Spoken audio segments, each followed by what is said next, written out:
On parle tout le temps de l'entrepreneuriat africain dans la diaspora et pourtant on est toujours aussi impressionné de rencontrer des personnes qui, parties de l'ordinaire, ont pu réaliser des choses extraordinaires. Chers abonnés, bonjour et bienvenue sur Vision Channel Africa. Nous sommes présentement dans la région flamande, plus précisément la ville de Halle, qui est une ville située à 9 km de la ville de Bruxelles, où nous venons rencontrer un jeune entrepreneur africain. C'est l'initiateur de Scoop Entreprise. C'est une entreprise de fabrication des jus de fruits naturels. Il a accepté l'invitation de Vision Channel Africa et comme la politesse abusée élémentaire demande de ne pas se faire attendre lors de rendez-vous, je vais vous inviter de me suivre. Vous y êtes? Bah c'est parti!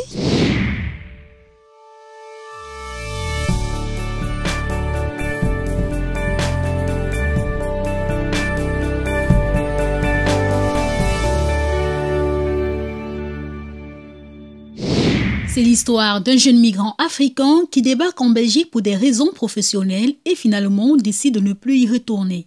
Pour comprendre ce revirement, il suffit d'écouter Bertrand Ananis Vogo, fondateur de Scoop Entreprise, qui s'explique. Je n'avais que 19 ans, donc j'ai ouvert ma première entreprise et je voulais ouvrir en fait un cybercafé.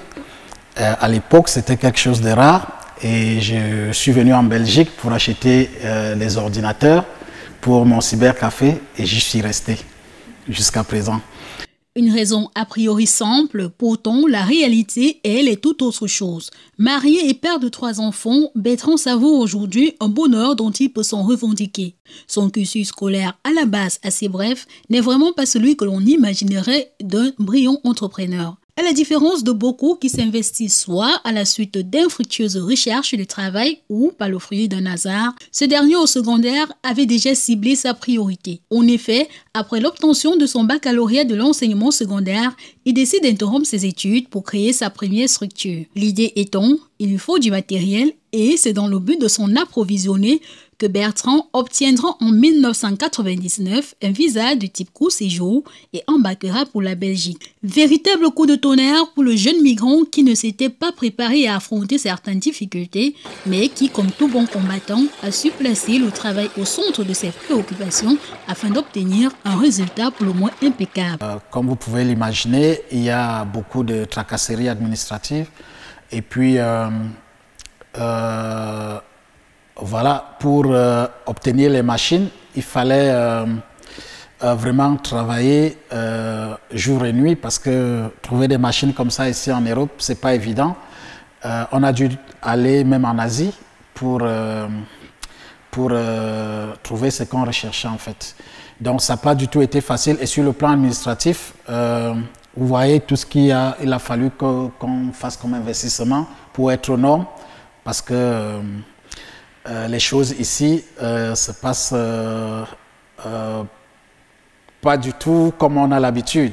Donc ici, il y a beaucoup de règles qu'il faut respecter. En Belgique, il a créé plusieurs entreprises. La première fut une société qui offrait les titres et services avec en son sein un total de 32 employés. Il est depuis maintenant 2 ans le fondateur de Scoop, une société de fabrication des jus de fruits naturels, notamment les jus de pomme, d'orange et surtout du ginger et du bissap, produits dont les matières premières proviennent de l'Afrique. Ici, l'idée, c'est vraiment de reproduire tout ce qu'on a comme fruits en Afrique ou je vais dire légumes ou racines, quelque chose comme ça. C'est d'essayer de reproduire ça ici. Pas à l'échelle industrielle, parce que toute la fabrication ici se fait de façon manuelle, de façon traditionnelle.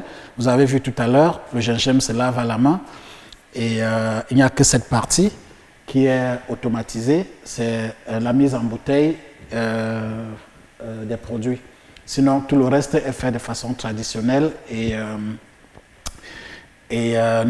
l'objectif pour ça, c'est de retrouver vraiment le goût exact que beaucoup d'entre nous ont connu dans leur enfance. Si les difficultés rencontrées ont été en majeure partie les soucis d'ordre administratif, ce dernier révèle en revanche avoir une clientèle à 70% originaire d'un continent autre que l'Afrique.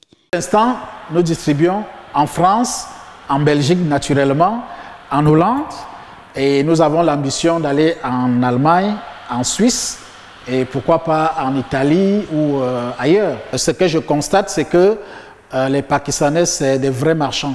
C'est vraiment des gens qui sont, ils sont doués dans le commerce. C'est des gens qui ne réfléchissent pas, en fait, qui jouent leur rôle. Par contre, chez les Africains, on a encore beaucoup de réticences.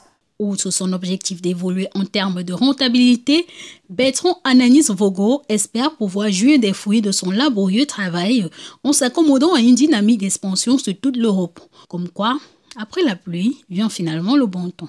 Je pense que ici, l'occasion m'est donnée de lancer un appel à nos amis africains, à nos frères africains, aux commerçants africains, aux promoteurs africains, pour qu'ils puissent encourager les initiatives comme la nôtre et pour que, voilà, qu'on essaye de consommer africain, de consommer ce qui est fait par les Africains. Et je pense que de créer une sorte de circuit africain, comme le font les autres. Voilà, c'était tout pour cette édition de Focus. Restez connectés sur la page Vision Channel Africa. Portez-vous bien et restez des nôtres. Bye bye.